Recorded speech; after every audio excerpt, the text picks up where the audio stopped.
नमस्कार इचलकरंजीकर, आमची जर्नी येऊन पोचली मालवणमध्ये. तर पाहू शकता तुम्ही आम्हाला रूम भेटलेला आहे. आम्ही 40 जण आहोत, त्यामुळे आम्हाला रूम कुठंच मिळत नव्हती. तर फायनली आम्हाला रूम मिळाली आहे. 3 रूमचा रिसॉर्ट आहे मित्रांनो. पूर्ण रिसॉर्ट आम्ही बुक केलेला आहे. सर्वजण खूप थकलो होतो मित्रांनो. जेवण घरून आणलेलं होतं, तर जेवण केलो आणि पहिला मित्रांनो बीचवरती मी आणि हुरेन फिरायला आलो. तर पाहू शकताय तुम्ही. तर मित्रांनो क्रिएटिव्हिटी तुम्ही पाहू शकताय. तर समुद्राकाठी एक बेल होती, ती बेल काढून हुरेनसाठी आम्ही ताज तयार केला. तर मित्रांनो पुढे जाताच आम्हाला खेकडा दिसला. तर पाहू शकता तुम्ही, त्याला धरायला सर्वजण भीत होते. तर मी त्या खेकड्याला आत समुद्रामध्ये ढकलला मित्रांनो. त्यानंतर जरा पुढे गेलो तर स्थानिक लोक मासेमारी करत होते, जाळा आतमधून काढत होते. पर पाहू शकता सर्वजण मला थांब आत्ताच बीचवरती जाऊ नको म्हणत होते. तर मी गेल्यानंतर माझ्या मागोमाग सर्वजण माझ्या मागे आले. पाहू शकता तुम्ही सर्वजण आले.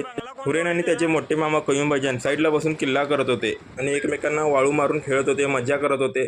तर त्यानंतर नाना पाटेकरचा तो सीन आठवला, समुद्रात तो धाव घेतात. तर तो सीन मित्रांनो ट्राय करू बघितला, कसा वाटला कमेंट करून नक्की सांगा मित्रांनो. तर त्यानंतर मित्रांनो हुरेन आणि हुरेनच्या मम्मीचा समुद्रात चालत्याचा व्हिडिओ शूट केला. त्यानंतर आंघोळ करून परत सनसेट बघण्यासाठी बीचवरती आलो. सनसेट कसा आहे मित्रांनो कमेंट करून नक्की सांगा.